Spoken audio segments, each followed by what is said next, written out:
Hello everybody and welcome back to another My Porch Prints tutorials. This is Kyra and today we are doing part 3, the final video in our pocket decorating series, and I'm going to be showing you how to make these little corset pockets. So let's go ahead and jump right in. To start, you are going to need 3 pockets. These are from various kits. I tried to grab some that were a little more plain. And I'm just going to go over this with a little bit of vintage photo distress ink, just going over each of the edges here. And then I'm going to find 3 bows and 3 ribbons that match them that I had on hand. I will have a link to these bows down in the description box below. And then I also went and found like 3 wider ribbons that I could use that also matched my bows. So I'm going to be doing a yellow one, a pink one, and like a cream off-white one. You can use anything that you'd like, any color. And then to begin, I'm going to start with the pink one. So I'm going to take some of this ribbon and cut it to fit. And these are going to go on either edge of the pocket. So I'm just going to go ahead and cut those and save it for later. All right. And then next you're going to want to find some eyelets. And for every section of the corset, you're going to want 4 eyelets. So because of the size of my pocket, I decided to have 2 corset sections. So I'm going to need 8 eyelets.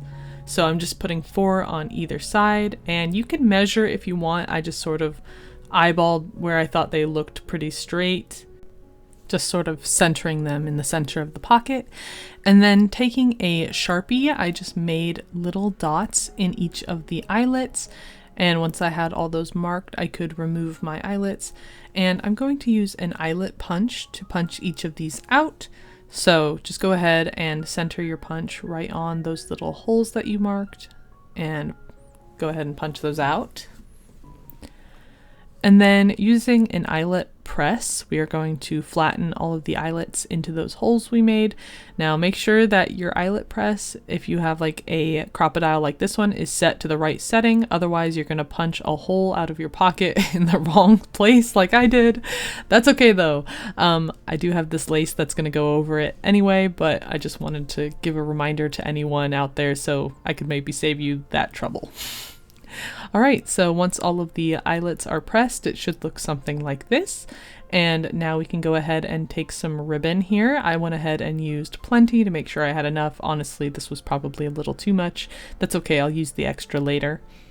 And we're going to go ahead and thread it through the back to start. And if you want to, you can thread it through the front to get a slightly different look. We'll talk about that later.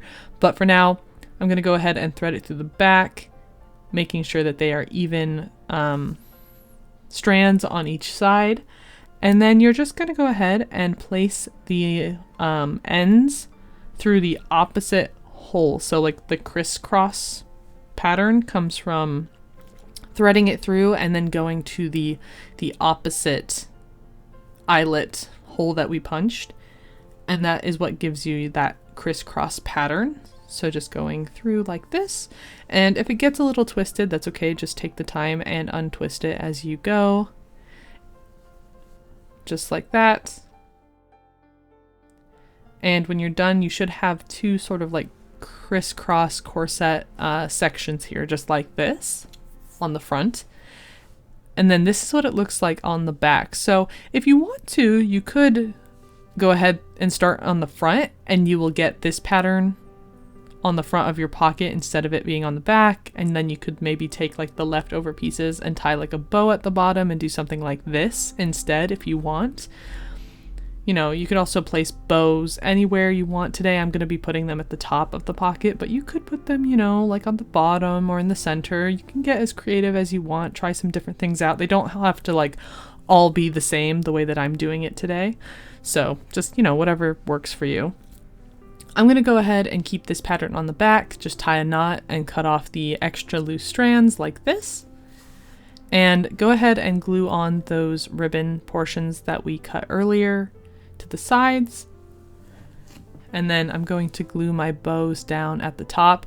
I think these would make like really cute like little like decorations for maybe like a journal based on maybe like a ballerina for like a little girl, or maybe like a wedding or something like that. They kind of look like that, you know. And if you want to save yourself some trouble, you can use that first pocket that you made as a template to mark the holes on your other pockets. And that will make it easier to make sure everything is straight and they look, you know, symmetrical. So you can just go ahead and do that and make your other 2 pockets. And again, it's the exact same process here.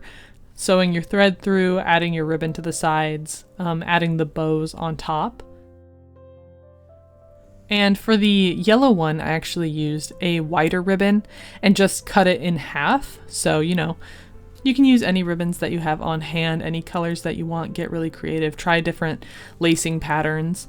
I went ahead and kept mine sort of standardized just to keep things simple for this video.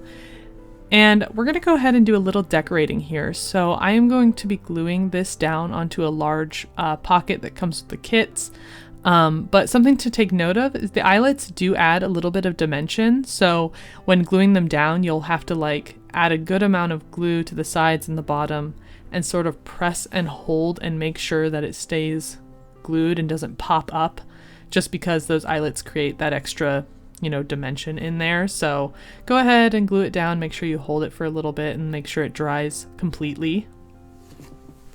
And then I'm going to fill this pocket with a bunch of different ephemera pieces, some fussy cuts from different kits. I will have several of these linked down in the description box if you are interested. And I'm going to use up some of that extra lace that we had earlier, that extra like lacing ribbon, and make a little bow here on top of this tag. And then I'm going to just glue that large pocket down to the page right in the corner like this. And for a little bit of extra decoration, I'm taking some ribbon and some scrap fabric I had and just kind of layering it on the top. And I'm going to finish the page with a bulb pin and some charms on it made out of a fussy cut and a button, and just lace that through the lace right here.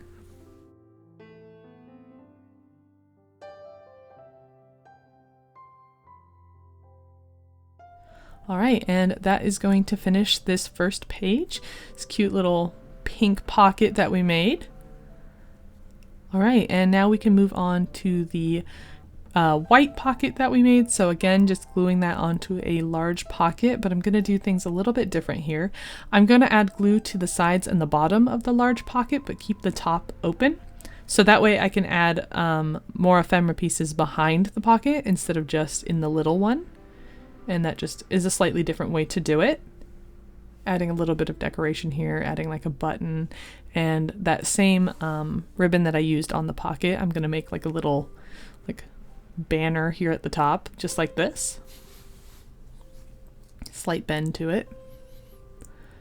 All right, and this is how that page turned out. I actually really like it. I feel like the colors go really well together on this spread. And then for the yellow one, again, I'm gluing it to a large pocket. You don't have to do this. You could glue it straight down to your journal if you want, or something different. This is just kind of what I'm doing for mine.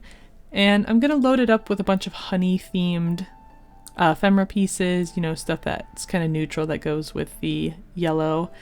And then instead of gluing this one down, I'm going to take a large paper clip and paper clip it to the journal page, and that way it can be removed and it's just something a little bit different you can do. Just like that.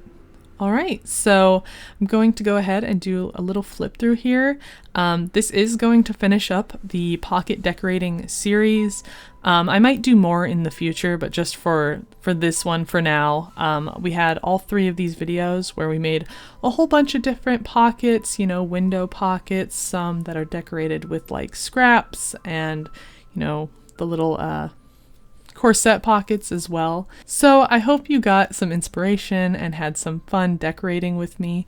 Make sure that you check out part 1 if you haven't seen that, as well as part 2 if you liked what you saw today.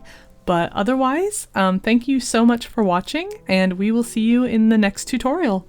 Bye!